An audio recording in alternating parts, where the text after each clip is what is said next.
Hey, what's up guys? Joker here. Today I wanted to come at you with a bit of a rant. I was just sitting here today in my office, and I'm not going to be on camera for this video. I'm just doing this right off the cuff. I was just sitting here in my office and I was thinking back on this last weekend with the Anthem the demo, and how there were so many people in the comments of the video that I posted on that saying, like, you do realize it's only a demo, right? And those are the same people that I see in the comments on beta videos were like, it's only a beta, right? It's only an alpha, right? Well, when is it only just? Because there are even people that say things on day one when a game releases, well, it only just came out. The game only just came out today. And if you can't tell by now, there's some of you who are probably going to get really annoyed with this video. That's okay. Leave a dislike and fuck off. So some people they're either they're fanboys of a particular game or they're eternal optimists. I don't know, because I can't see through the internet. I might be from the internet, but I'm not of the internet, if you know what I'm saying. So these people that come by and like, oh, it's only a demo. It's only a demo. Well, a demo, if anything, is meant to be representative of the final product.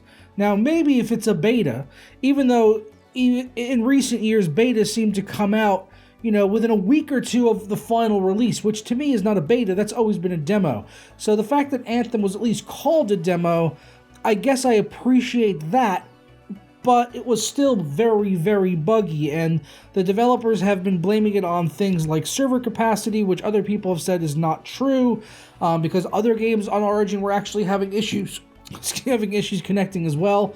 So there's been, a lot of people from a lot of different camps talking about the Anthem demo, but I think a lot of us can agree that the demo was completely broken. And the fact remains that the game is out on February 15th for Origin Access members, and then I believe it's the 21st or the 22nd for everybody else. So we're looking at roughly 2 to 3 weeks, depending on your perception of that, as to when the game actually releases. And it's in a very, very buggy state right now, which is just, indicative of the industry as a whole in recent years, but maybe not as a whole, but like 99%. You do have your odd developers that you can, take away from that, like let's say like Rockstar and CD Projekt Red. Definitely mostly CD Projekt Red. CD Projekt Red put out fantastic games. They don't rape you with microtransactions or anything like that, and the games tend to just work when they come out, which is a good thing. They're not launching games as a live service, which they're just going to push out the door so that they can hit a holiday deadline and then just say, okay, we'll fix it later. But by the way, day one, even though the game is broken as shit, you can bet that we've spent enough time to hone our microtransactions to be as infestuous as possible so that it's constantly knocking at you to make you want to spend money on in-game items, which is, they spend more time on that than making sure the game is bug-free when it comes out, which I blame publishers much more than developers. So in the case of Anthem, I blame Electronic Arts way more than I would blame BioWare for that. Because if you look at, other companies, like Bungie with leaving Activision recently, it's clear that Destiny 2 and Destiny 1 was not their vision. I mean, they started out wanting to make a game like that, but it quickly went down a very different turn that you can't help but think was probably perpetrated by Activision to make them put more and more microtransactions in the game, and the way that they were doing it was becoming more and more predatory. Today's video is brought to you by LevelGo.com, where you could save money on games and software for your Windows 10 PC. And if you need a Windows 10 key, they've got you covered, where you can get a Windows 10 Pro key right now for just $15.75. Also, Microsoft Office 2016 for under $30, or 2019 Professional Plus for just under $60. And if you use my code JKL10 at checkout, you'll save 10% off your software purchase when you hit up LevelGo.com with the link down in the description below. So yeah, Anthem's coming out in 2 or 3 weeks. Will it be better by the time that it comes out? It'll probably be a bit better. They did mention things they're going to be patching. And, hopefully at least the server issues are sorted out. As you saw in my video that I posted, I was having some really awful rubber banding issues, which are definitely server side, and EA just don't have very good servers. EA have been notorious over the years for being extremely cheap when it comes to their servers. Issues with netcode going all the way back to Battlefield 4 and even Battlefield 3, which still isn't perfect to this day.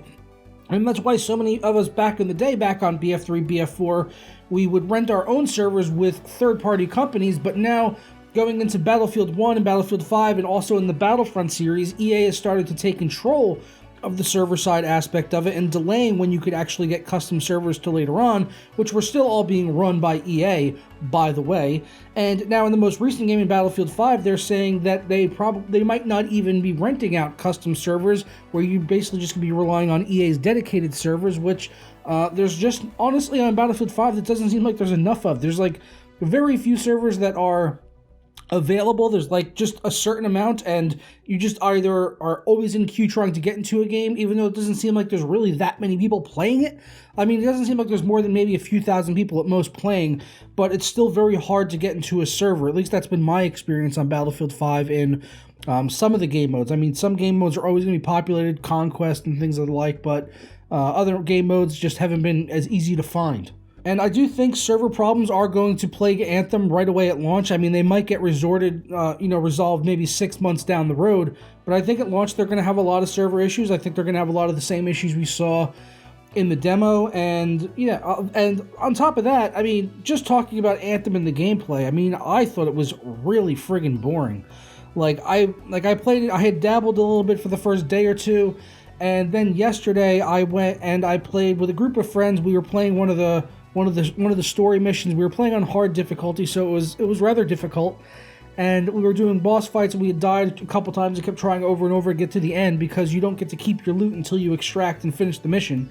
And I had some rare loot drops because we were playing on hard. And the game crashed on me. The game crashed, and honestly, by that point, as many times as we had tried, I was already bored with the game anyway, because I just felt like I was killing the same enemies over and over and over again. Mostly because that's exactly what I was doing. Once you faced one group of enemies, you pretty much faced all of them. Some of the big bosses, like the mini bosses that come out, they'll have different weak points and things that you'll have to work on. But for the most part, just the hordes of enemies that are coming at you are just very spongy and but also easy to kill, because they don't really fight very well. And you could take out a whole swarm of them just by unleashing one of your ultimate abilities. So, and another thing with Anthem, I'm just going off the rails a bit. I know we started talking about demos and betas, and I guess that's still kind of the root of why I wanted to do this video. But while we're on the subject of Anthem still, how many people playing this on PC thought the user interface was one of the worst fucking things you've ever seen in your life?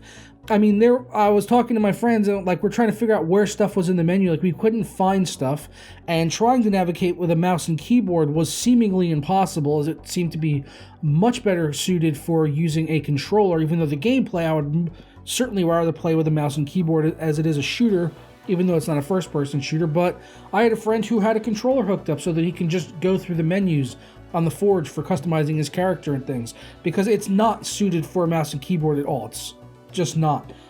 Maybe you experienced that, maybe you didn't. Let me know down in the comments below. Curious with your thoughts of it, as always.